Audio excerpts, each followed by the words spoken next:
तेजस्विनावधीतमस्तु मा विद्विषावहै। ओम शांति शांति शांति। प्रिय आत्मबंधुవులారా, अध्यात्म सत्य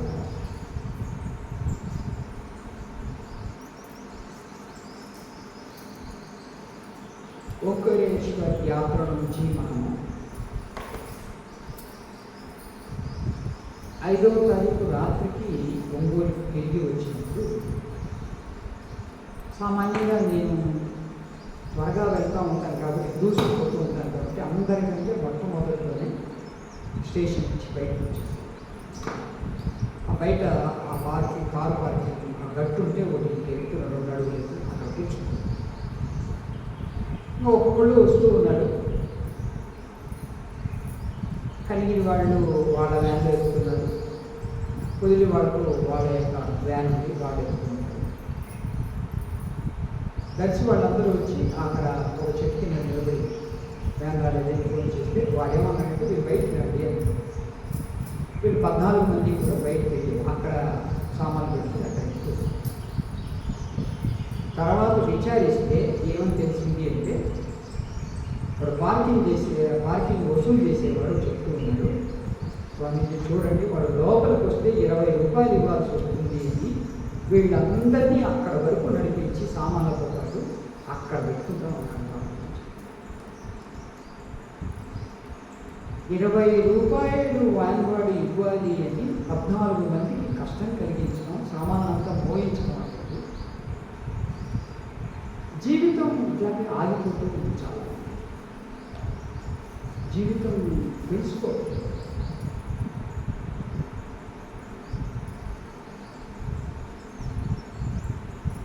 మీరు జీవితాన్ని జీవిస్తూ ఉంటే, గమనిస్తూ ఉంటే ఎంతో నేర్చుకుంటారు. నేర్చుకోవడం ఎప్పుడూ కూడా మిమ్మల్ని ఉన్నతంగా చేస్తుంది. చెడు మార్గంలోకి రావటానికి కూడా నేర్చుకోవడం, మంచి మార్గంలోకి రావటం కూడా నేర్చుకోవడం. సైంటిఫిక్ ఇన్వెన్షన్స్ ఇవన్నీ కూడా ఎలా కనుక్కున్నారు అంటే గమనించడం. పక్షి ఎగరటము, వాలటము, లేయటము చూసి ఈ విధంగా మానవుడు కూడా ఎందుకు ఎగరకూడదు అని ఆలోచన చేసి విమానం రాత్రిపూట చీకట్లో జంతువులన్నింటినీ కూడా కాపాడుతూ ఉంటాయి. అన్ని జంతువులు కూడా కొన్ని తప్ప ఎక్కువ భాగం నీళ్ళలో ఈతారు.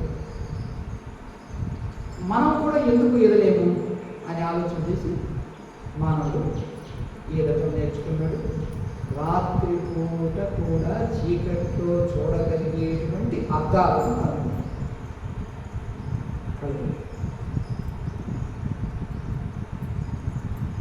అన్నీ గమనించడం ద్వారానే మానవుడు వెళ్తూ ఉన్నప్పుడు ఎండ వాన పడుతుంది. సో శిరస్సును శరీరాన్ని మూసే విధంగా ఒకటి కనుక్కోవాలి అనుకుని గొడుగులు రాళ్ళల్లోనూ రప్పల్లోనూ ముళ్ళల్లోనూ తిరుగుతూ ఉన్నది. మరి ఈ జంతువులన్నీ కూడా రాత్రిపూట కూడా తిరుగుతూ ఉంటే వాటికి ఏం పుచ్చుకోవే అని ఆలోచన చేసి, సో అంత శక్తి మనకు లేదు కాబట్టి చెప్పింది. అన్నీ ఈ విధంగానే మానవుడు కనుక్కున్నాడు. గమనించడం మీరు ఆధ్యాత్మిక జీవితానికి వచ్చిన రోజు నుంచే మిమ్మల్ని మీరు గమనించుకోవాలి. అంతకుముందు ఏదో గమనిస్తూ ఉంటారు. ఆ బట్టలు ఎట్లా ఉన్నాయి, ఈ ఇల్లు ఎట్లా ఉంది, డబ్బు ఎంత చేకూరింది, ఎంత మూట పెట్టాము, ఇది ఎంత ఖర్చు అవుతుంది, వాళ్ళు ఎట్లా ఉన్నారు, వీళ్ళు ఎట్లా ఉన్నారు అని భౌతికమైనటువంటి విషయాలు గమనిస్తూ ఉంటారు. ఆధ్యాత్మిక జీవితానికి వచ్చినప్పుడే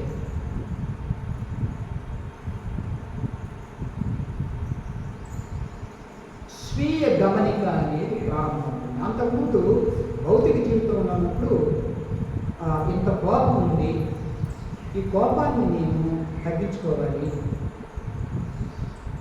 అని అనిపిస్తే అనిపించవచ్చు, లేకపోతే అట్లాగే కొనసాగుతుంది. భౌతికంగా మనం ఇంత సంపాదించాము, ఇది చాలు కదా,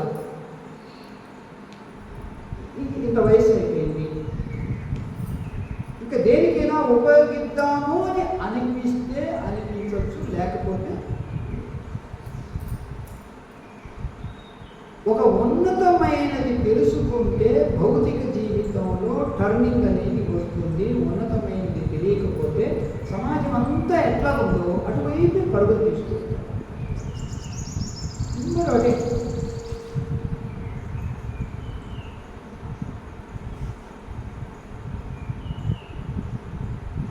కనుక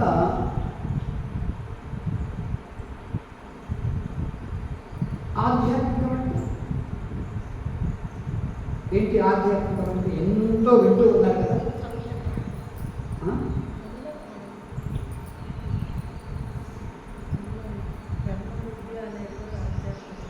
ఆత్మకు సంబంధించినది. పదం కరెక్ట్గా అర్థం చెప్పాలి. ఆత్మకు సంబంధించింది. ఆత్మ అంటే నేను, కరెక్ట్. ఆత్మ అంటే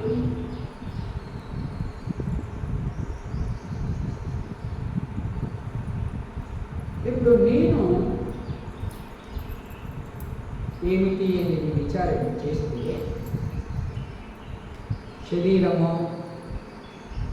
శరీరానికి సంబంధించినవి, ఇల్లు, వాకిలి, భార్య, భర్త, పిల్లలు, వ్యాపారం, ఉద్యోగం, ఇవి అవి అవన్నీ నా కిందకు వస్తుంది. నేను ఈ మతస్థుడిని, ఈ కులస్థుడిని, మగవాడిని, ఆడవాడిని, ఇవన్నీ వస్తాయి.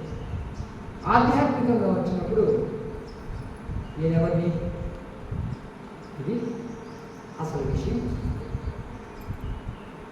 చిదానందరూపః శివోహం శివో అహం, నేను. చిత్, శుద్ధ చైతన్యాన్ని, ఆనంద స్వరూపాన్ని. శివోహం శివోహం, మంగళ స్వరూపుణ్ణి, పవిత్ర స్వరూపుణ్ణి అని అక్కడ చెప్తాడు. అయితే ఆ స్థితికి వచ్చే ముందు ఏం చేశాడు? మనస్సు, బుద్ధి, చిత్తం, అహంకారం నేను కాదు. మనోబుద్ధి చిత్త అహంకారాన్ని నా. పంచ జ్ఞానేంద్రియములు నేను కాదు. పంచ కర్మేంద్రియములు నేను కాదు. పంచభూతాలు నేను కాదు. మరి ఎవరి నువ్వు అంటే చిదానంద శివో. స్థూలమైనటువంటి వాటినన్నిటినీ కూడా దేనిలో ఈ జీవితము, ఈ మనస్సు తగులుకొని ఉంటుందో అది అన్నీ కూడా నెగెక్ట్ చేసి, దూరంగా నెట్టేసి కాదు కాదు కాదు అని చెప్పి ఇది నేను. ఎందుకు చెప్తాను? ఎందుకు చేయాలంటే మనస్సు ఎప్పుడు దాంట్లోనే ఉంటుంది కాదు. అదే నేను అనుకుంటుంది కాబట్టి, అదే నాదే అనుకుంటుంది కాబట్టి నేను ఏది కాదు.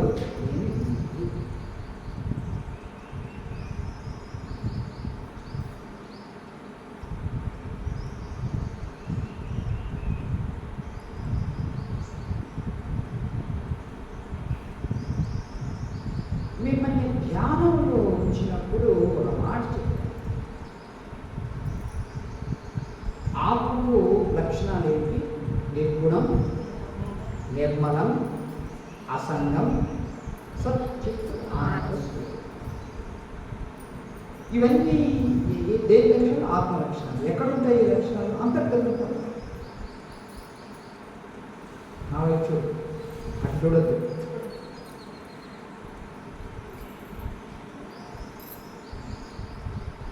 బాగా వినాలి.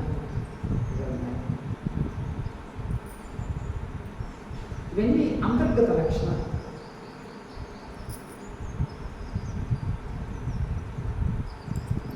ఒక మనిషి అట్లా చూస్తూ ఉన్నాడు, మీరు వాణ్ణి గమనిస్తూ ఉన్నారనుకో, మీరేమంటారు? వాణ్ణి మీ పక్కన లేవాడు పరధ్యాసలో ఉన్నారు. ఏమా పరధ్యాస? పరధ్యాస అంటే ఇంకొక ధ్యాస, ఇక్కడ ఉండేటువంటి ధ్యాస కాదు, ఇంకొక ధ్యాస. అదే టైంలో దానికి అర్థం ఏమిటంటే ఉత్కృష్టమైన శ్రేష్టమైన దాని ధ్యాసలో ఉన్నారని కూడా.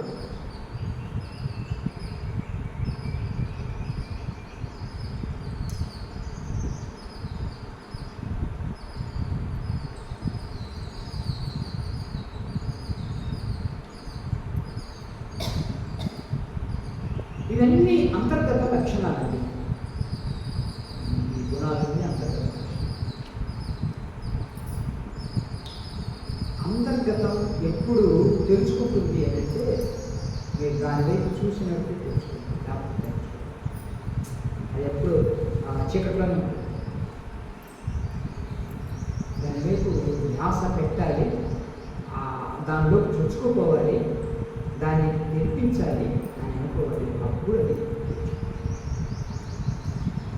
లోకంలో ఉండే వాళ్ళందరూ కూడా అంతర్గత దృష్టి లేకుండా బహిర్గత దృష్టితోనే వాళ్ళ జీవితాలను ముగించుకుంటారు. సో లేచాము అంటే లేచే వరకేమో నేను లేను. లేచాము అంటే శరీరం యొక్క అవసరాలు, మన మొదట వచ్చేదేమో నేను అని వస్తుంది, నేను వచ్చిన తర్వాత నాది అని వస్తుంది, నాది అయిన తర్వాత మాది అని వస్తుంది. ఇక దాని వైపు ప్రయాణం చేస్తూ ఉంటాడు. ఎప్పుడు ప్రయాణం చేస్తుంది. బహిర్ముఖ దృష్టి. సో ఉరుకుల పరుగులు జీవితం అవుతుంది. ఈ నేను నాది అనేది ఎంత ఎక్కువ పెంచుకుంటా ఉంటే అంత ఉరుకుల పరుగులు. అందరూ అదే చేస్తూ ఉన్నారు. ఇది ఈ సందర్భంలోనే వస్తుంది. ఏంటి? బీపీ అన్నదమ్ములు చెప్తుంది. అందరూ ఇద్దరు తప్పకుండా చెప్తారు. ఎక్కడైనా సాధు సమావేశాల్లో మీకే రోగం ఉంది, మీకే రోగం ఉంది నేను అందరూ అడుగుతాను. అజ్ఞానం అనే రోగం అందరికీ ఉంది. అది తప్పించుకోవడానికి వీలేదు. అజ్ఞానం అనే రోగం ఉంది చెప్పడానికి కారణం ఏంటి?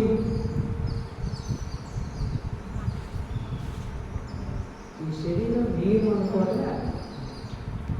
ఈ శరీరం ఒక పనిముట్టు. ఇది ఇవ్వబడింది, నాది కాదు. ఇది ఇవ్వబడింది, దీన్ని సరిగ్గా వాడుకోవాలి. ఈ పనిముట్టును సరిగ్గా వాడుకోవాలి అని తెలుసుకుంటే అజ్ఞానం సులభంగా ఈ జీవితాన్ని దాటిపోవచ్చు. కానీ ఇదే నేను అనుకునేసరికి మనిషి ఈ బీపీ షుగర్కి లోను.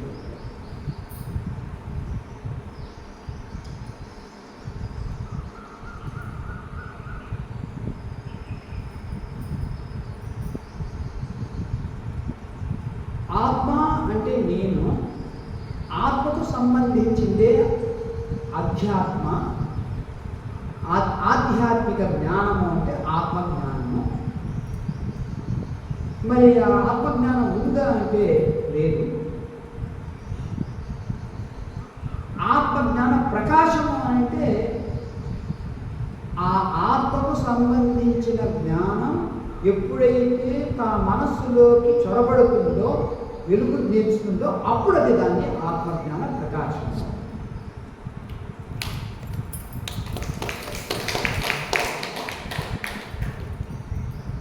ఆ ప్రకాశం లేకపోవడం అంధకారం ఉంది.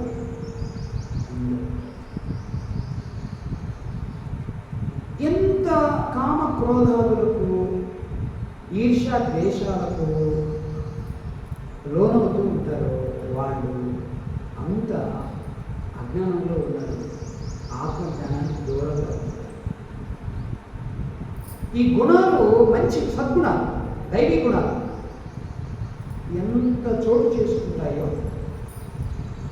ఎంత ప్రభావం చూపిస్తూ ఉన్నాయో ఆ వ్యక్తి మనస్సును ఆత్మవైపుకు మరలించి భౌతికాన్ని నుంచి, ప్రపంచాన్ని నుంచి దూరంగా తీసుకొచ్చి ఆ ఆత్మ జ్ఞానంలో, ఆత్మస్వరూపంలో ఉంచుతూ ఉన్నారు. ఆ దైవీ గుణాలు కనుక స్వామీజీ ఇది ఎక్కడ కనపడుతుంది అంటే నిజమే, అందరూ కూడా మతం యొక్క పరిధిలో బాగా గమనించుకుంటారు. ఆ విషయం చెప్పబోతుంది. అమ్మవారి గుడి కట్టాలి అట్లాగా అయితే మేము 10 లక్షలు ఇస్తాం, మేము 20 లక్షలు ఇస్తాం, 3 లక్షల 1116 ఇస్తాం. ఎంతమంది ఇస్తారు? 300 మంది ఇస్తాం.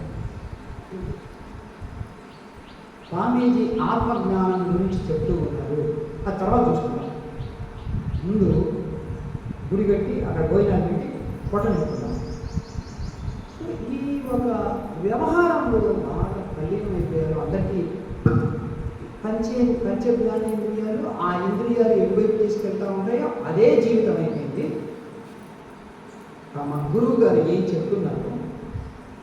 ఆత్మజ్ఞానం అంటున్నారు, ఆనందం అంటున్నారు, సత్తు చిత్తు ఆనందం అంటున్నారు, నెమ్మది అంటున్నారు, ఆరోగ్యం అంటున్నారు.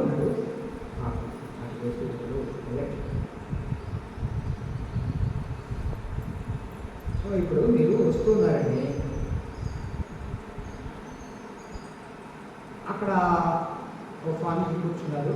ఆయన ఏదో ఆత్మజ్ఞానం గురించి చెప్తూ ఉన్నారు.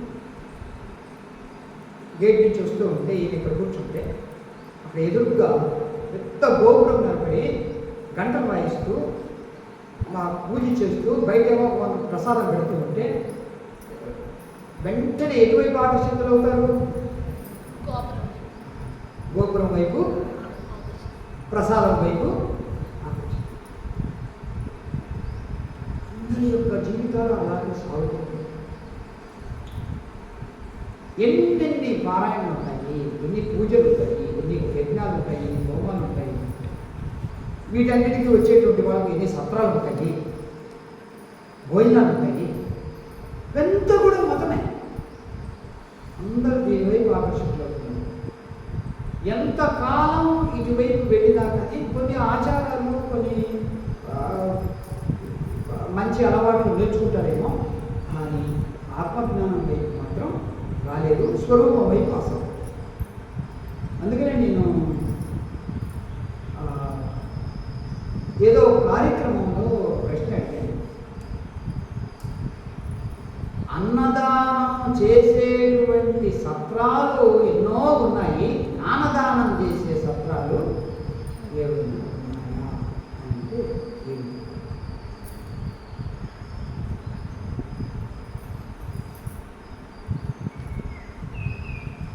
మానవులందరూ మతంలో కూరుకుపోయి ఉంటారు.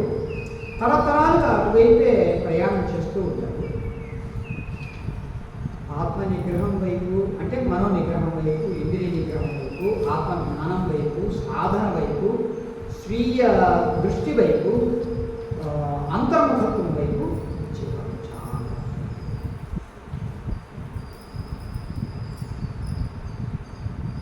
మతం అనే విషయంలో ఏంటిది? అనేక అర్థాలు ఉన్నాయి. మతం అంటే యోగము అనే ఒక అర్థం ఉంది, సంబంధము అనే అర్థం ఉంది, అభిప్రాయము అనే ఒక అర్థం ఉంది, మతి నుంచి వచ్చేదే మతం. సో యేసుక్రీస్తు మతం, యేసుక్రీస్తు నుంచి వచ్చిన మతియే క్రిస్టియన్ మతం. మహమ్మద్ ప్రవక్త నుంచి వచ్చిన మతమే మాటలే ఏమైనాయి?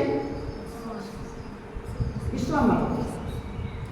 బుద్ధుడి నుంచి వచ్చినటువంటి మతి నుంచి వచ్చినటువంటి మాటలు ఏమైనాయి? బౌద్ధము.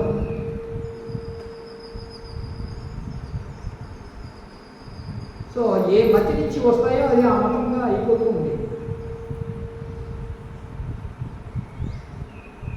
ఇక్కడ ఇంకొక అర్థం ఉంది, సంబంధం అంటే ఆధ్యాత్మికం మిమ్మల్ని మీరు ఉండబడుతుంది అంటే ఏకాంతం అన్నమాట. నువ్వు ఒక్కడే ఉంటావు. ఆధ్యాత్మికం ఇంకెవరికి సంబంధం ఉండదు. నీకు ఆత్మకు మాత్రం సంబంధం. మనకు మించి మిగిలేది ఏమిటంటే ఆ మనస్సు కూడా ఆత్మలో లైవ్ అయిపోయినప్పుడు ఇంక మిగిలేది ఆత్మ. నది వెళ్ళి సముద్రంలో కలుస్తుంది. ఇంకా మన నది ఉందా?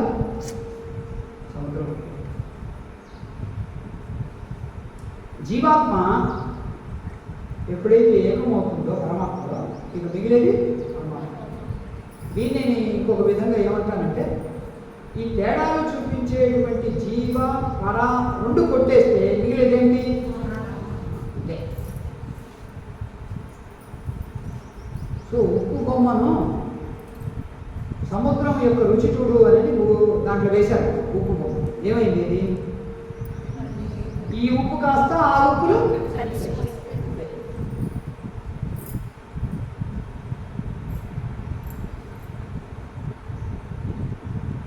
మతపరమైనటువంటి సంబంధం గురించి వేదం యొక్క పూర్వభాగం చెప్తుంది. సో వేద పూర్వభాగం అంతా కర్మకాండ. వేద ఉత్తర భాగం దాన్ని ఏమంటారు? వేద అంతము, వేదాంతము. వేద పూర్వభాగం సంబంధాల గురించి 3 సంబంధాలు చెప్తానండి మీకు. 3 సంబంధాలు ఉంటాయి. సంబంధాల గురించి చెప్తే వేద అంతిమ భాగం స్వరూప స్థితి గురించి చెప్తుంది. ఇప్పుడు నువ్వు ఇక్కడి నుంచి అక్కడికి దూకు అని అంటే ముందుకు దూకుతావు, వెనక్కి దూకు. నీలో నువ్వు దూకు అని అంటే ఏం చెప్తావు? ఏం చేస్తావు? ఏం లేదు, ఊరిని గమనించుకుంటావు అంతే. సో వేదాంతము మీకు ఆత్మజ్ఞానము తెలియకపోతే చాలా కష్టం. ఎందుకంటే పాపం వీడి మనసు లోపలికి వీడు వెళ్ళాలి కాబట్టి కష్టంగా ఉంటుంది. ఇక్కడి నుంచి కాశీ వరకు ప్రయాణం చేస్తే సులభంగా ఉంటుంది. అది చెప్పకుండా కూడా బుకింగ్ చేసుకుంటారు కాశీ. నీ లోపలికి నువ్వు వెళ్ళాలంటే ఏం మాట్లాడాలి, అసలు చెయ్యి కూడా చేయదు. ఎందుకంటే పాపం వాళ్ళ లోపల ఉంది అని కూడా తెలియదు.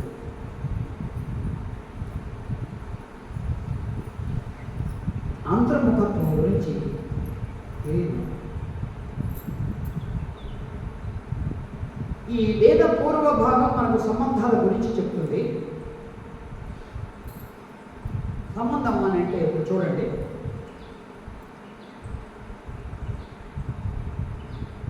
మొట్టమొదట జీవుడికి తల్లి గర్భంలో ఉన్నప్పుడు తెలియకుండానే సంబంధం ఏర్పడుతుంది. ఆమె అనుకునే మాటలు, ఆమె అనుకునే భావాలు, ఆలోచనలు తెలుస్తాయి శిశువు.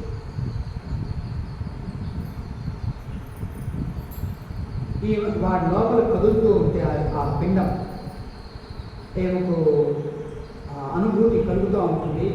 దానికి తగినట్లుగా ఆహార, వ్యవహార, నిద్ర ఇవన్నీ కూడా మార్చుకుంటాం. సో అక్కడే సంబంధం లేదు.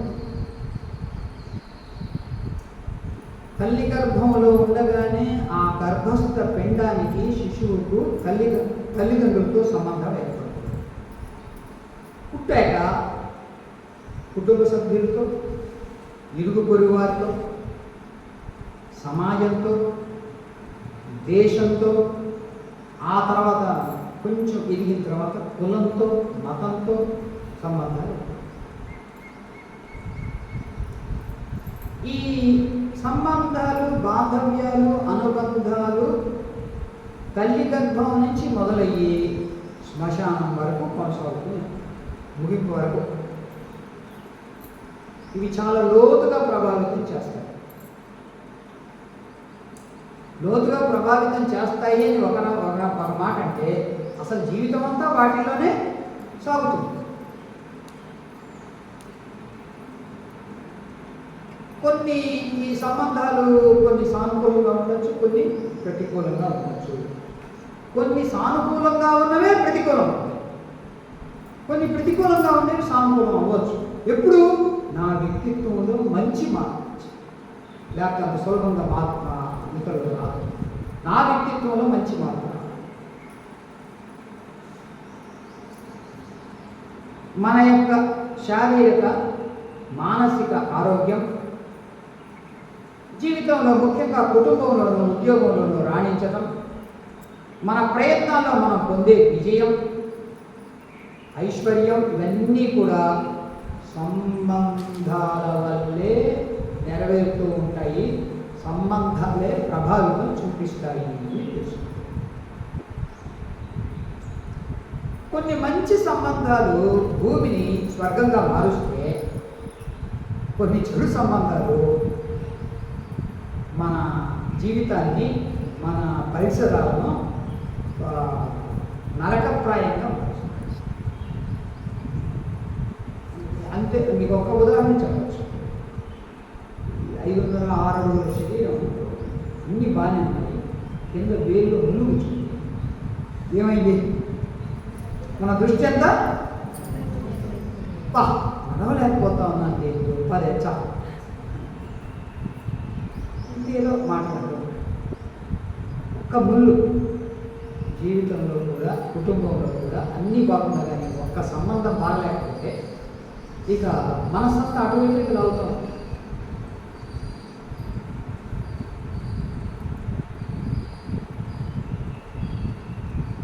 మొన్న మా ఇంటర్ రిజల్ట్స్ వచ్చాయి కదా, ఎంతమంది అమ్మాయిలు ఆత్మహత్య చేసుకున్నారో తెలుసా? నాకు ఎప్పుడో వారానికి ఒక్కసారి న్యూస్ పేపర్ వచ్చేది, రోజు ఏం లేదు. దాని ద్వారా తెలుసుకున్నాను నేను. అవి రేడియోలో చెప్పరు, టీవీలో చెప్పరు, ఆ పేపర్ కనీసం 10 మంది అమ్మాయిలు ఆత్మహత్య చేసుకున్నారు. ఏంటంటే జీవితం అదొకటేనా? ఇంకేం లేదా జీవితంలో?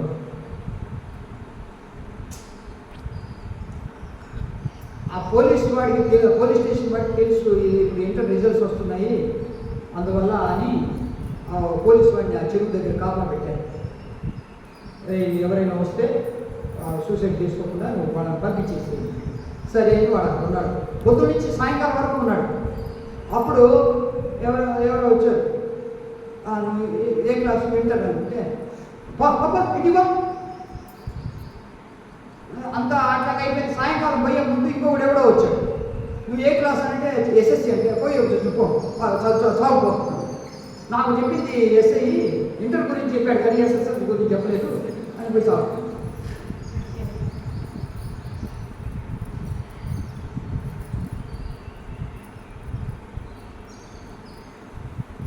అందువల్ల ఈ సంబంధాల గురించి బాగా తెలుసుకోవాలి మనం. సో టూకీగా చెప్పాలి ఏంటంటే, మతం అంటే సంబంధాలు. ఉదాహరణకు మీరు వినాయక చవితి వచ్చినప్పుడు మీ ఇంట్లో మీరు కూర్చొని ధ్యానం చేసుకుంటామంటే ఏ సంబంధం ఎవరితో లేదు.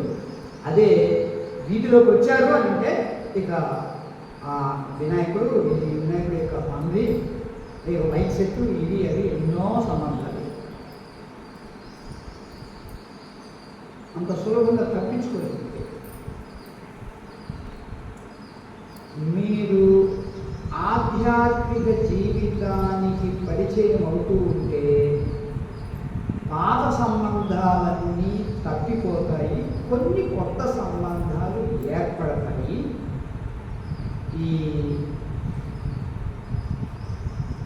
మీ వ్యక్తిత్వం లోతుకు వెళ్ళే కొద్దీ ఆ కొత్త సంబంధాలు కూడా కొన్ని దూరం. మీ వ్యక్తిత్వం లోతు కనుక సంబంధాలను తప్పించుకోలేమంటే మతాన్ని కూడా తప్పించుకోలేము.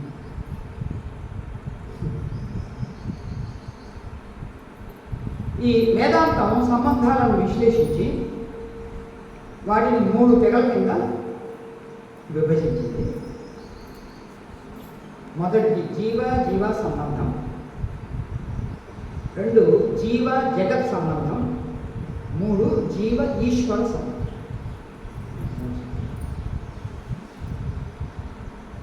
జీవుడికి ఇంకొక జీవుడికి ఉండే సంబంధం జీవజీవ సంబంధం.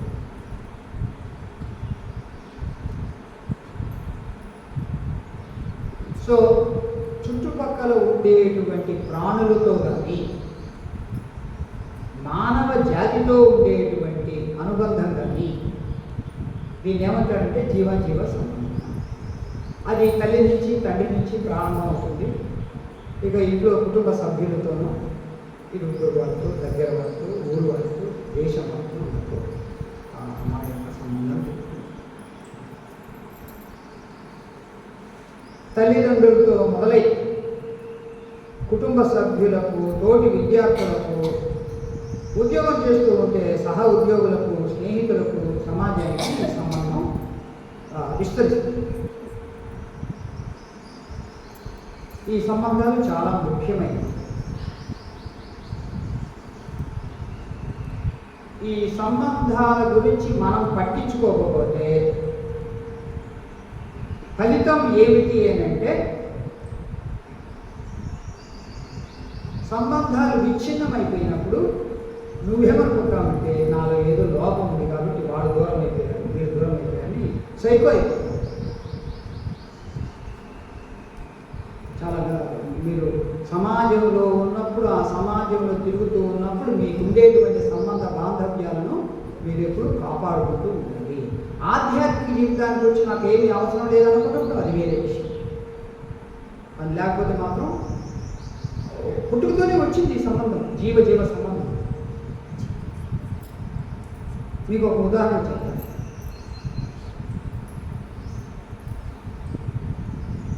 ఉద్యోగం చేసే తల్లిదండ్రులు పిల్లల్ని పట్టించుకోకపోతే పిల్లలు పెరిగి పెద్దవాళ్ళు అయిన తర్వాత తల్లిదండ్రులు పట్టించుకోవట్లేదు, అనాథాశ్రమం.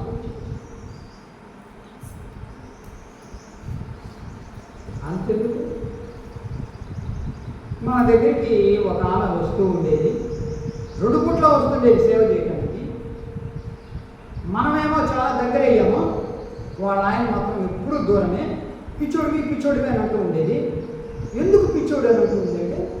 ఆ తల్లిదండ్రులు వాడిని పట్టించుకోలేదు. కూతుర్ని పట్టించుకున్నట్లుగా కొడుకుని పట్టించుకోలేదు. కనుక వాడు నిజంగానే తన జీవితాన్ని తనకు ప్రేమ అందలేదు. వస్తువులు మాత్రం ఉన్నాయి, డబ్బు మాత్రం ఉంది, ప్రేమ అందలేదు. కాబట్టి వాడికి సరిగ్గా మానసిక ఎదుగుదల అనేది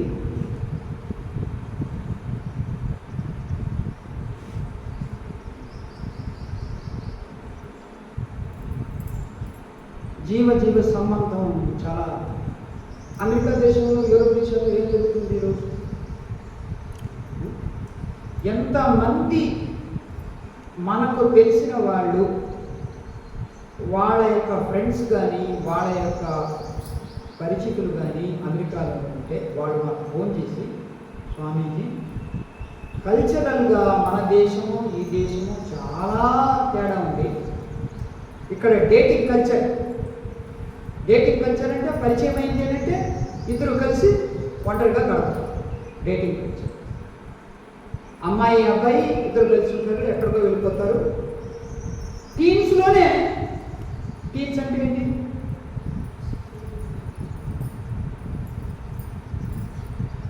థర్టీన్ అక్కడి నుంచి 19 వరకు టీన్స్.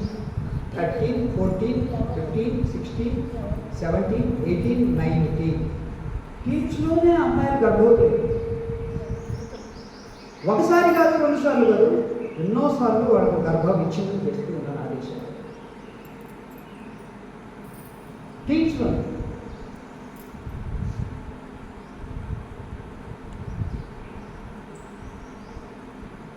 ఆ తర్వాత వాళ్ళని పెళ్లి చేసుకోవాలి.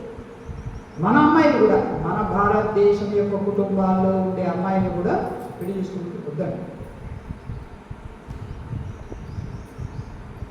అమ్మాయిలకు పెళ్లి చేయడం చాలా కష్టం.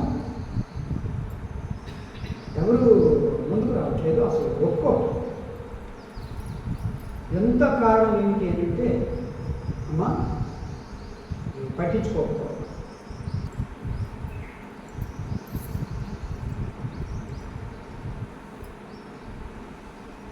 స్కూల్ పిల్లవాడు అందరికీ అక్కడ గన్లు ఉంటాయి కాబట్టి వాడు గన్ తీసుకొని వెళ్తాడు స్కూల్కి. కోపం వచ్చిందంటే 4 పే చేస్తాడు, 10 మందిని కాల్చుతాడు.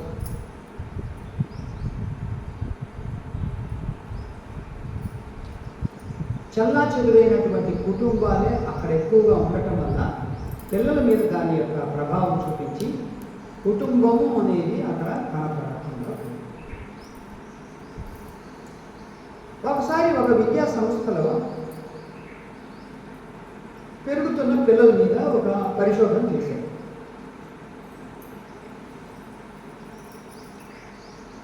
ఒక వింగ్లో ఈ పెరుగుతున్న పిల్లలకు వాళ్ళ యొక్క గార్డియన్స్కు సంబంధం ఏర్పరిచారు. గార్డియన్స్ అంటే తల్లిదండ్రులు కావచ్చు, లేకపోతే ఇంకొకరు కావచ్చు. వాళ్ళు రావటం, వీళ్ళతో మాట్లాడటం, వీళ్ళకు ఏదైనా తినుబండారాలు ఇవ్వటం, దగ్గర కూర్చోబెట్టుకోవటం, ఏదైనా అప్పుడప్పుడు వారాంతంలో ఎక్కడైనా షికారుకు తీసుకెళ్ళటం, సినిమాకు తీసుకెళ్ళటం, ఈ విధంగా చేసుకోవచ్చు. అదే సంస్థలో ఇంకొక వింగ్లో తల్లిదండ్రులతో ఏ సంబంధము లేదు, గార్డియన్స్తో ఏ సంబంధం లేకుండా పిల్లల్ని ఉంచారు. 6 నెలల అయిన తర్వాత వాళ్ళ మీద పరిశోధన చేస్తే పిల్లలకు తిండి, బట్ట, విద్యా విషయాల్లో ఏ లోటు రానివ్వలేదు వీళ్ళకు, వాళ్ళు ఇద్దరికి. కానీ 1 సంవత్సరమో 2 సంవత్సరాలు అయిన తర్వాత ఆ పిల్లల్ని ఈ పిల్లల్ని వేరు చేస్తే ఈ గార్డియన్స్ పట్టించుకున్నటువంటి పిల్లల యొక్క శారీరక, మానసిక, అంతర్గత విషయాల్లో దోమకు ఏనుగు ఉన్నంత తేడా కంటే వీళ్ళలో మంచి వికాసం కలిగింది. ప్రేమ ఉట్టిపడుతూ ఉంది, వినయం కలుగుతూ ఉంది. పిల్లలు ఏదైనా సేవ చేయమంటే చేస్తూ ఉన్నారు. వాళ్ళు మాత్రం ఏ మాట వినరు. కనుక పెద్దలు పిల్లల్ని పట్టించుకోవటం అనేది వాళ్ళ యొక్క ఎదుగుదలకు ఎంతో సహాయపడుతుంది. కనుక జీవ సంబంధం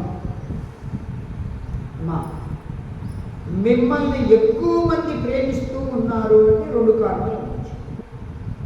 ఒకటి, మీ దగ్గర డబ్బు ఉండొచ్చు, ఒకటి ఏదైనా మీకు అందంగా ఉండొచ్చు, లేదా మీరు పెద్ద అధికారంలో ఉండొచ్చు. ఇది ఒక కారణం.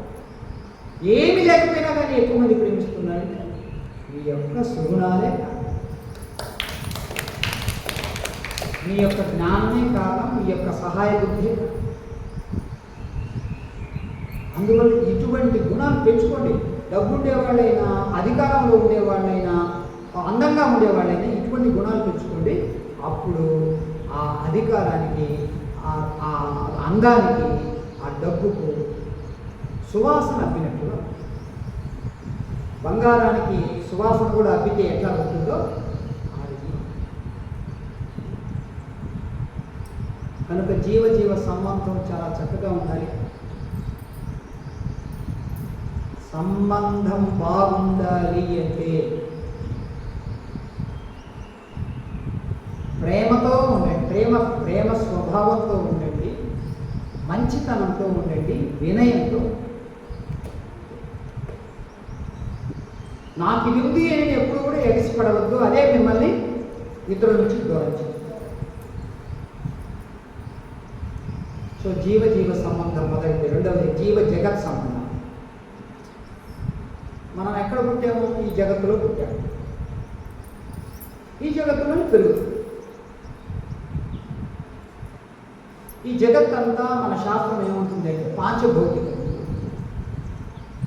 ఏంటి? పంచభూతాలతో నిర్మితం. అంతే, పంచభూతాలు. సో భూమి, నీరు, అగ్ని, వాయువు, ఆకాశం.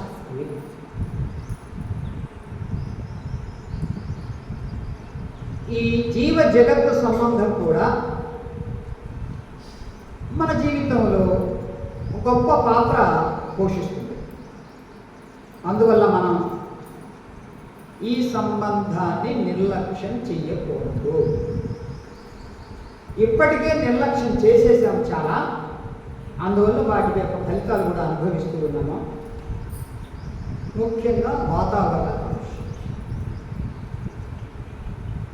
తులసి మొక్కను ఇంటి ముందు ఉంచుకొని దానికి పూజ చేసి ప్రదక్షిణం చేయడం తెలుసు కానీ చెట్లను పెంచటము, కాలుష్యం లేకుండా జీవితాన్ని సాగించటము, ఇంటి ముందు చెత్త చెదారం వేయకుండా ఉండటము, ఇది మాత్రం తెలియదు. సో ఇది మన తల్లి ద్వారా తన సంప్రదాయం ద్వారా నేర్చుకున్నాం. తులసి మొక్కను నాటి దానికి పూజ చేసి నమస్కారం చేయటం అంతే. సో ఇంట్లో ఉండే చెత్తనంతా తీసుకుపోయి అక్కడ పడేస్తే కాలుష్యం మనం పెంచినట్టుగా. ఈ గ్లోబల్ వార్మింగ్ వచ్చేది, ఎన్నో రకాలైనటువంటి జబ్బులు మనుషులకు వస్తున్నాయి. ఈ కరోనా ఒకటి. అది కరోనా అంటే మన ఊపిరితిత్తుల యొక్క రోగం, ఊపిరితిత్తుల సమస్య. అది కూడా ఏంటి అంటే అది ఒక వైరస్. వైరస్ ఎందుకు వచ్చిందంటే ఆరోగ్యం సరిగ్గా, వాతావరణం సరిగ్గా లేదు. వాతావరణాన్ని కాపాడుకోవడం మన ధర్మం, మన విధి. వాటిని సరిగ్గా వాడుకోకపోవడం వల్ల రైతుల ఆత్మహత్యలు జరుగుతున్నాయి. ఎందుకు అంటే అప్పులు పాలైపోతున్నాయి. ఎందుకు అప్పులు పాలైపోతున్నారంటే విపరీతంగా ఖర్చు పెడుతూ ఉన్నారు డబ్బులు. అమ్మా మీకు ఒక విషయం చెప్తాను. పేపర్లో చూస్తూ ఉంటాము రైతుల ఆత్మహత్యలు. ఎంతోమంది రైతుల ఆత్మహత్యలు. దేనికి ఆత్మహత్యలు అంటే అప్పులు పాలు. ఎందుకు అప్పులు పాలయ్యారు? విపరీతంగా డబ్బు ఖర్చు పెట్టారు పంట మీద. అది లక్షలైంది. ఎట్లా తీర్చాలి? తీర్చడానికి వీలు కాదు. అందుకని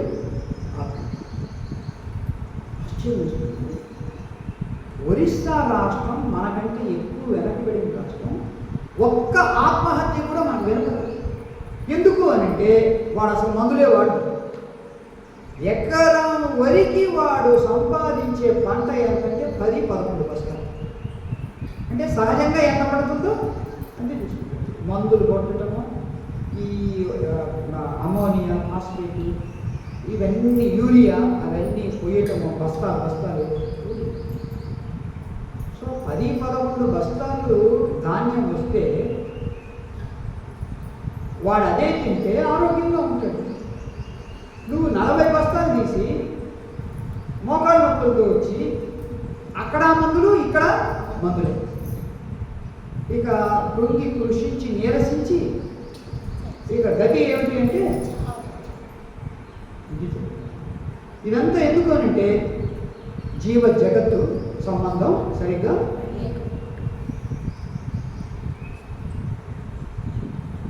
విన్నప్పుడు మీరు బాగా తలాడిస్తారు.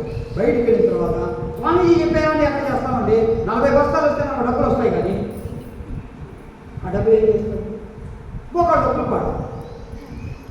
ఒకళ్ళు పాడాలి మళ్ళీ ఆ డబ్బులు.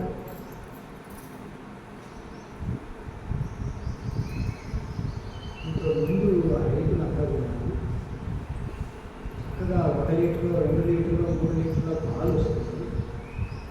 అది ఇంట్లో చేసుకొని మజ్జిగ తాగి అందరికీ మజ్జిగ పోసుకుంటే ఆరోగ్యంగా ఉంటుంది. ఇప్పుడు ఒక్క బొట్టు కూడా వాళ్ళు కూడా ఉంచుకోకుండా కేంద్రాన్ని పోసి వాళ్ళే 1 లీటర్ తీసుకొచ్చుకొని మజ్జిగ తాగేది లేదు. శరీరం అంతా వేడెక్కుతుంది. రోగం రాక ఏం చేస్తుంది? చల్లదనం శరీరానికి చల్లదనం అయ్యేది లేదు. అంతెందుకంటే పోయి పొలంలో పనిచేసి వచ్చి ఏసీ వేసుకుని ఏసీ లేదు చెట్టు కింద రాదు.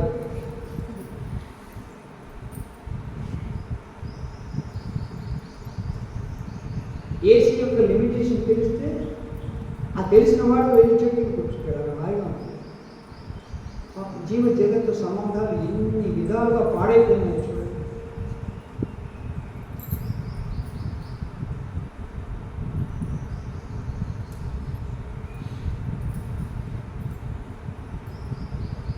ఈ పరిస్థితి ఎందుకు వస్తుంది అంటే ఈ జీవ జగత్తు సంబంధాన్ని మానవ జాతి నిర్లక్ష్యం చేయటం వల్ల అనేటువంటి శాస్త్రం. ఆ సంబంధాన్ని నిర్లక్ష్యం చేసి మన జీవితం హాయిగా కొనసాగాలి అంటే మాత్రం అది వీలు కాదు.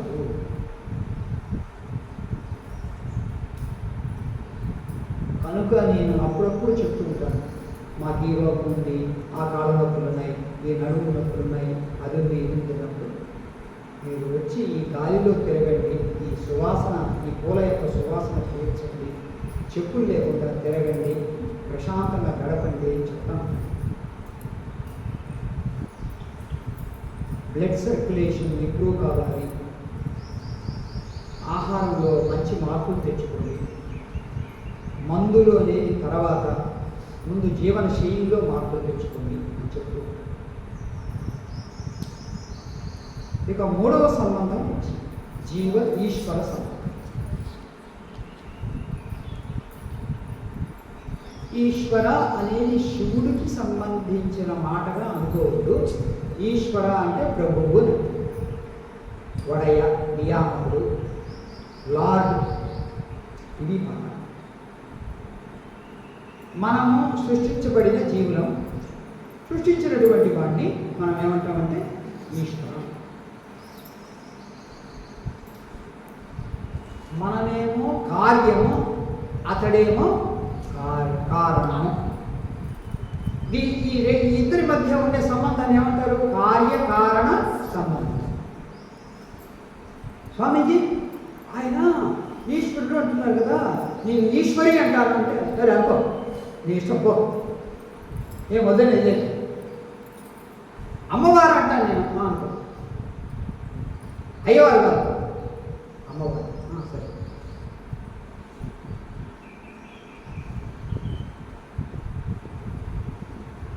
మూడు సంబంధాల్లోకి ఇది అత్యంత శక్తివంతం. జీవ ఈశ్వర సంబంధం అత్యంత శక్తివంతమైనది మరియు శాశ్వతమైనది కూడా. జీవ సంబంధం ఈ జన్మకే, జీవ ఈశ్వర సంబంధం ఏ జన్మకైనా కానీ ఉండేది. ఎందుకంటే నేను సృష్టించబడ్డాను, అతను సృష్టికర్త. ఆయన నియామకుడు, నేను నియమింపబడినవాడు. ఆయన కారణము, నేను కార్యం. సో దీన్ని కూడా మనం మర్చిపోతూ ఉన్నాము, పైగా నిర్లక్ష్యం చేస్తూ ఉన్నాము. కొంతమంది ఎవరైతే ఈ జీవ ఈశ్వర సంబంధాన్ని కలిగి ఉన్నారో వాళ్ళందరినీ మనం గమనిస్తే ఏం కనపడుతుంది అంటే, స్వామి మా కష్టాలను పోగొట్టు, మా కోరికలను నెరవేర్చు, నాకు ఈ రోగాన్ని తీసి దీనికే ఆయన వాడుతున్నాం అంతే.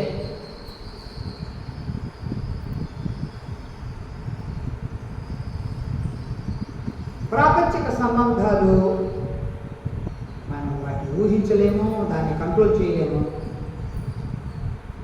శాశ్వతంగా ఉండేవి కావు. ప్రాపంచిక సంబంధాలన్నీ కూడా గాజు బాటిల్లాగా పగిలిపోయేవి. శాశ్వతంగా నిలిచిన సంబంధం ఏదైనా ఉంది అని అంటే, నువ్వు ఒప్పుకున్నా ఒప్పుకోకపోయినా జీవ ఈశ్వర సంబంధం. ఈ జన్మలోనే కాదు, ఎన్ని జన్మలకైనా కానీ ఉండే సంబంధం, జన్మల అనుబంధమే. ఒక జన్మ నుంచి ఇంకొక జన్మకు సాగుతూ ఉంటుంది. ఈ సంబంధానికి ఆది అంతం లేదు. ఎందుకంటే జీవుడు ఈశ్వరుడు ఇద్దరు కూడా అనాదే. అది అసలు విషయం. జీవుడు అనాదే, ఈశ్వరుడు అనాదే, ఆది లేదు. మా ఆది అని ఒక సినిమా వచ్చింది, అనాది అనే సినిమా ఏది రాలేదు. వాళ్ళకి ఇంకా దొరకలేదేమో ఈ ఆత్మ దొరికితే అనాది అనేది ఆ సినిమా కూడా తీసుకుంటారు. సో అన్ని సంబంధాల్లోకి ఇది అత్యంత స్థిరమైనటువంటి సంబంధం, 10 కాలాలు నిలిచేటువంటి సంబంధం. మానసిక భద్రతను కూడా ఇస్తుంది. ఎందుకంటే చాలామంది, ఎంతోమందిని మనం కవలిస్తే, మాట్లాడితే దిగులు పడుతూ ఉంటారు, బాధపడుతూ ఉంటారు. కొడుకు పోయాడు, భర్త పోయాడు, భార్య పోయింది, కూతురు ఎక్కడో విదేశాల్లో ఉంటుంది, కొడుకు లేదు, మరి ఎట్లాగండి మీ జీవితం అంటే అంతా దేవుడే చూస్తుంది. చాలామంది నోటి నుంచి వచ్చే మాట అంతా దేవుడి దయ వల్ల నేను బతుకుతూ ఉన్నాను, దేవుడి వల్లే నేను ఉంటూ ఉన్నాను, లేకపోతే ఎప్పుడు పొయ్యి లేదండి. ఇది చాలా సో ఏర్పరచుకున్నటువంటి బంధాలు అనుబంధాలన్నీనేమో అంతమైపోయినాయి. అసలు ఏర్పడింది అనేది కనపడనటువంటిదేనేమో ఇప్పుడు నన్ను కాపాడుతుంది అని. ఇది చాలా విచిత్రమైనటువంటి సంబంధం అన్నమాట. ఎంతోమందికి అంతర్గత స్థిరత్వాన్ని, విశ్వాసాన్ని ఆ దేవుడు ఉన్నాడు, నన్ను చూసుకుంటాడు అనేటువంటి ఆశీర్వాదం, ఆశ్వాసన వాళ్ళని 10 కాలాల పాటు కొనసాగిస్తాం. అందువల్ల మన మతం ఏం చెప్తుందంటే ఈ సంబంధాన్ని నిర్లక్ష్యం చేయవద్దు అని గట్టిగా చెప్తుంది. ఈశ్వర సంబంధాన్ని అంగీకరించండి, గుర్తించండి, కాపాడుకోండి, పెంచి పోషించుకోండి. మరి తక్కిన 2 సంబంధాలు, జీవ సంబంధం, జీవ జగత్ సంబంధం కూడా ముఖ్యమైనవి ప్రత్యేకించి చెప్పాల్సిన అవసరం లేదు. వాటిని కూడా భద్రంగా కాపాడుకోవాలి, పెంచి పోషించుకోవాలి. మతపరమైన జీవనంలో ఈ 3 సంబంధాలు చక్కగా నెలకొని ఉంటాయి. ఈ సంబంధాలను పటిష్టం చేయడం ఎక్కడ? వాటిని పటిష్టం చేయడానికి మన మతం అనేక మార్గాలను సూచించింది. అది కూడా మనకు తెలిసిన సూత్రాలే అవన్నీ కూడా. తల్లి పిల్లల సంబంధం దానికి ఒక ఉదాహరణ. ఇది సంబంధం అనే దానికంటే అనుబంధం అంటే బాగుంటుంది. అన్ని సంబంధాల్లో ఇదే ప్రాథమికమైనటువంటి ప్రైమరీ అనుబంధం. ఈ అనుబంధం ఎట్లా ఏర్పడుతుంది, ఎలా గట్టిగా ఏర్పడుతుంది అంటే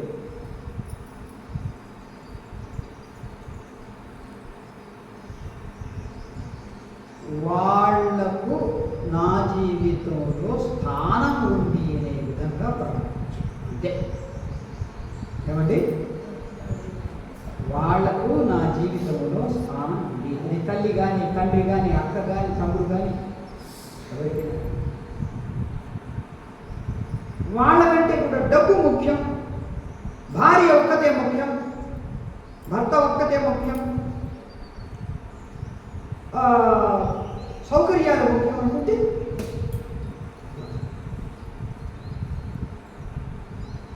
సో ఇప్పుడు సంబంధాలు ఏదైనా సంబంధం చూడటానికి వెళ్తారు అమ్మాయి బాబాయ్తో. మా అమ్మాయి ఎక్కువ పని చేయలేదు, మొగుడు మాత్రమే ఉంటాడు అంటే నువ్వు మీ తల్లిదండ్రులు ఉండకూడదు అని చెప్పడం కదా, మొగుడు మాత్రమే ఉంటాడు. అట్లా ఎక్కువ సంబంధాలు ఇప్పుడు ఎట్లాగే వస్తుంది అంటే మీ ఊళ్ళో వచ్చినారా, మా ఊళ్ళో మాత్రం వస్తాను. మీరు అక్కడికి వచ్చినప్పుడు అడగండి ఏ ఊరు స్వామి మీదంటే కలిగి అక్కడ చెప్తాను అందరం ముందు. సో నువ్వు వాళ్లకు నా జీవితంలో స్థానం ఉంది అని అన్నప్పుడు ఆ సంబంధాలు ఏర్పడదు. కనుక జీవ సంబంధం అట్లా ఉంటే ఇక జీవ జగత్ సంబంధమేమో పెళ్ళిళ్ళు, ఉత్సవాలు, సామూహిక కార్యక్రమాలు, వాటిల్లో నువ్వు పాల్గొనాలి, నీ చేతనైనంత సహాయం చేయాలి. వాళ్ళెవరో భోజనాలు పెడతా ఉంటే తిని రావడం కాదు, నువ్వు కూడా నీ వంతు సహాయం చేయి. భగవంతుడు నీకు కళ్ళు ఇచ్చింది నీ ఒక్క కుటుంబాన్ని చూడటానికి కాదు, ప్రపంచాన్ని అంతా చూడటానికి. భగవంతుడు నీకు ఆస్తులు ఇచ్చింది నీకు ఒక్కడికి ఖర్చు పెట్టడానికి కాదు, దీనులు ఎవరైతే ఉన్నారో వాళ్ళ వైపు దయను చూపించడానికి కూడా దాన్ని ఖర్చు. సో నీవు నీ చేతులు ఎక్స్టెండ్ చేసినప్పుడు అంటే చాపినప్పుడు ఎంత దూరం అంటే 2 అడుగులు 3 అడుగులు, కానీ మనస్సు మాత్రం 30,000 అడుగులైనా పోతుంది, 3 లక్షల అడుగులైనా పోతుంది. ఆ విశాలత్వం రావాలి. ఆ విశాలత్వం వచ్చినప్పుడే ఆధ్యాత్మికంగా కొంత అనుభవం వచ్చింది. కనుక అది జీవ జగత్ సంబంధం. ఇక ఈశ్వర సంబంధంలో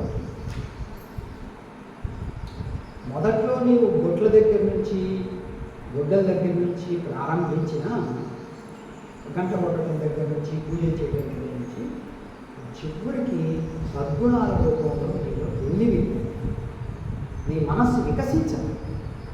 ధర్మం, న్యాయం, దయ, కరుణ, జ్ఞానం, లయమవటం, ఈ గుణాల రూపంలో మనకు 2 శ్లోకాలు ఉన్నాయి జ్ఞాపకం. అహింస ప్రథమం పుష్పం, పుష్పమింద్రియ నిగ్రహ, దయా పుష్పం. ఆ శ్లోకాలు 2 శ్లోకాలు ఉన్నాయి. దానితో మొత్తం 8 పుష్పాలు. బాహ్య భౌతికమైనటువంటి పుష్పాలతో పూజించటం దేవుడికి ఒక రకమైన పూజ. ఈ దైవీ గుణాల రూపంలో అందరిలోనూ ఆ పరమాత్మ ఉన్నాడని చూడటం, పూజించడం, గౌరవించడం, అది ఇంకొక రకమైనటువంటి పూజ. అది లోకాన్నంతా దైవమే అనే భావంతో పూజించడం. అప్పుడు నీ యొక్క దైవ దృష్టి రూపం నుంచి విస్తరించింది, లోకానికంతా విస్తరించింది.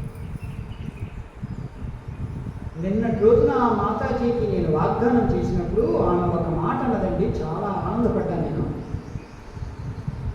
ఆకృతి నశించిన కృతి ఎప్పుడు శాశ్వతంగా నిలబడుతుంది. ఆకృతి అంటే రూపం, కృతి అంటే చేసే పని. చాలా గొప్ప మాట. ఆకృతి నశించిన కృతి శాశ్వతంగా నిలబడుతుంది. అందువల్ల ఈ 3 సంబంధాలు మనకు ఉన్నాయి, మనం వద్దన్నా కాదన్నా ఉన్నాయి. జీవ సంబంధం, జీవ జగత్ సంబంధం, జీవ ఈశ్వర సంబంధం. చివరిగా చెప్పి ముగిస్తాను. ఆధ్యాత్మికంగా మీరు ఈ 3 సంబంధాలే మతము అని అంటుంది. ఆధ్యాత్మికంగా మీరు వికాసం చెందుతూ ఉంటే, అంతర్గతంగా ప్రయాణం జరుగుతూ ఉంటే, అంతర్గతంగా మనస్సు లయం చెందుతూ ఉంటే, ఈ 3 సంబంధాల్లో మొదటి సంబంధం ఒకటి. ఏది? ఇతరులతో నాకుండే సంబంధం. వాళ్ళతో పని ఉంది, నా పాటికి నేను ఉంటాను, ప్రశాంతం గడుపుతాను, ఎవరితో సంబంధం లేదు. అందుకని కొంతమంది వీళ్ళు అడవులో కూర్చుంటారు. మలయాళ సోనరు 12:30 ఏడు ఒక్కడే పడిపోయాడు. ఏ దేవుడితో సంబంధం అక్కడ ఉంటే, అడవిలో ఉన్నప్పుడు ఇతర ప్రాణులతో, చెట్లతో సంబంధం ఉండొచ్చు. అయితే అవి మనకేం అపకారం లేదు, మనం అపకారం చేయకపోతే.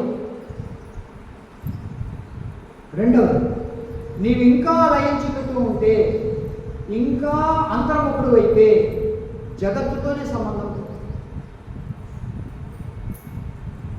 నీ లోపల పంచభూతాల యొక్క ప్రభావం తగ్గే కొద్దీ బాహ్యంగా ఉండే పంచభూతాల యొక్క సంబంధం తగ్గి, అప్పుడు నీలో ఇక చివరిది, అదే చాలా గొప్పది. ఈ అంతరం అంటే భేదం. జీవుడు ఈశ్వరుడు, జీవుడు దేవుడు, నియామకుడు నియమింపబడినవాడు, పిత పుత్ర.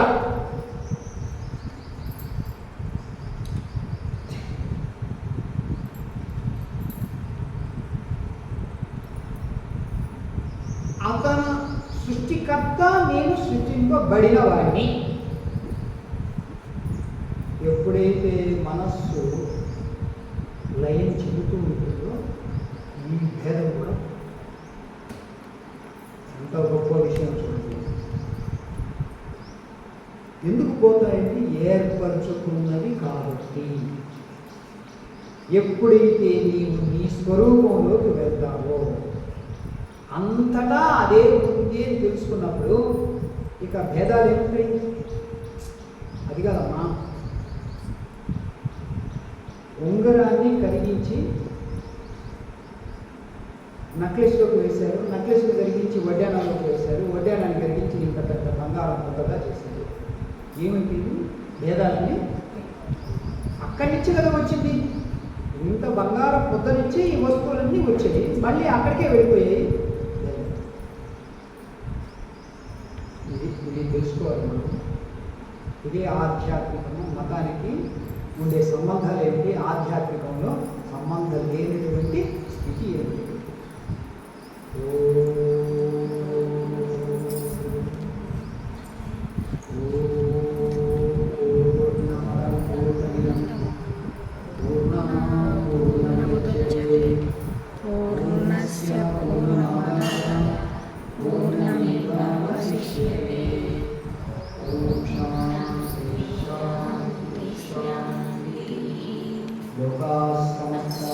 సుఖినో భవంతు.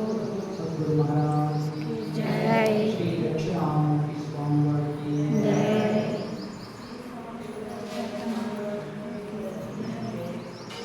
ఆత్మబంధువులరా, వచ్చే పౌర్ణమి జ్యేష్ఠ మాసంలో పౌర్ణమి జూన్ 22వ తారీఖు. ఆ రోజు కంటే నేను అయోధ్యలో ఉంటాను. 23వ తారీఖు నుంచి అక్కడ అఖిలాండ సాధు పరిషత్ సభల యొక్క కార్యక్రమం. సో 23వ తారీఖు మొదటి రోజు ఉదయం పూట మొదటి ఉపన్యాసమే ఉంది. ముందే బయలుదేరుతాను కాబట్టి వచ్చే పౌర్ణమికి మళ్ళా తిరిగి రాక 27 కానీ 25 ముగుస్తుంది, 26 బయలుదేరి 27కు హైదరాబాద్ వచ్చారు.